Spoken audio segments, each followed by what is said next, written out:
Hello and welcome, I'm Sebastian and I make travel videos. But today we're gonna be stacking up the Samyang 75mm f1.8 to the Viltrox 85mm f1.8. Two of the lenses that are very similar in terms of the specs, the price point, pretty much very much going to being a very fierce competition. So let's start with the first thing you'll notice when actually using the two lenses. The first thing is the weight, and let's start with the Viltrox. The Viltrox is the heavier of the two, the much bigger of the two, and it actually is a metal body. So thanks to this, it feels heavier, it feels rock solid, the build quality is very good, it feels good in hand and while on camera. And I said it before, if I were to throw it at a wall, the wall would break, but the actual lens would be still intact. It has a very beautiful lens element, pretty heavy, but I guess the feeling of it, like the feel of it being a little bit heavier, a little bit more, metal, kind of brings out like the professional feel. At least that is what I feel when I hold it, when I have it on camera. It kind of feels like a professional lens. As for the Samyang, it's a little bit different. It's smaller, lighter, more compact. It's a tiny series. It could be better, it could be worse depending on what you're doing. But for someone like me who travels, a lighter lens could mean having 3 lenses in the same weight. For example, the Samyang is about 3 times lighter than the Viltrox. So that means I could get 3 lenses in the same weight. It is actually a plastic body, but it feels very good, like a premium plastic, which is very good. So for both of the lenses, the build quality is very good. It pretty much differs only in that one is very small and lightweight, and the other is a little bit bigger and heavier. So let's go into the lens itself, the usability of it, and all the different things you'll find with it.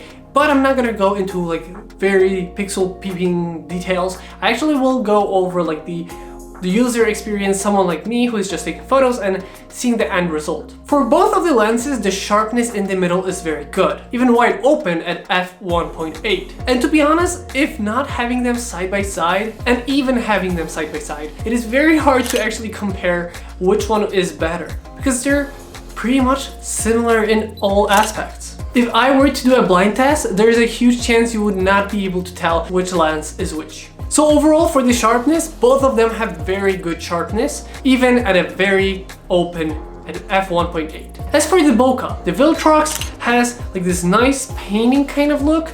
It looks really good, very nicely makes it so that the person or the thing that is in the frame looks sharp, but at the same time the bokeh is really nicely there. What about the Samyang? Well, it's the Samyang bokeh, and I would say it's pretty much similar in terms of like the painting look. It looks like a painting behind the subject. And to be honest, I would say it's pretty much the same bokeh. It's once again pretty close. They're really close in every aspect. And here is the same thing. Both of them have f1.8. The only difference in terms of bokeh is that one is 85mm, one is 75mm. And that 10mm difference is the difference in terms of bokeh, making the Viltrox slightly stronger, but just the lens compression because of the 85mm kind of does the fact if I'm standing here and the subject is in the same place, it's gonna be a little bit more tight and a little bit more bokeh, but it's not something very big. So about the autofocus, both of the lenses have STM, which are the motors inside the lens, which means they have both very good, very quick, and very silent autofocus. Pretty much the same technology used in both. It's good for photos, for videos, and with the Sony a7 III, it works in face and eye autofocus with no problems whatsoever. So both of them work pretty much the same in the autofocus. Both of them work great on the eye autofocus, on the face autofocus, so like everything in this comparison, it is pretty much similar. It's pretty much the same thing. So let's talk about the overall, like the ending thought of this comparison, because so far pretty much all I said is they're pretty much the same. So what would I say about the two lenses? Well, both of them are amazing. Both of them do very good in photo, video, all of them have very nice look. The major difference you will find is the focal length of 75 versus an 85, which might be a different one. For example, if you like the little bit tighter or wider, then that is gonna be pretty much the deciding factor. Or maybe if you want a heavier or lighter, smaller or bigger lens. So I would actually go by that. The first thing I would look at it is, do I rather want a bigger or a smaller lens?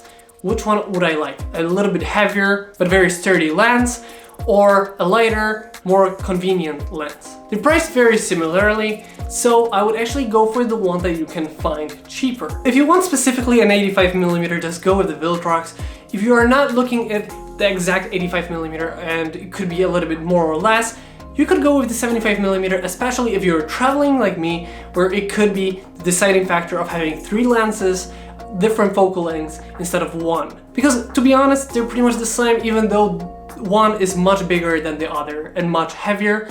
So it pretty much is the deciding factor of you. Do you want the focal length and the weight and the price, depending on what you can find at what price. So that's gonna be it for today. But before we end this video, a couple things that I wanted to mention very quickly. If you like the music in this video or in any other of my work, check out Epidemic Sound. It's gonna be linked down below. And if you choose to sign up through that link, you'll get 30 days free.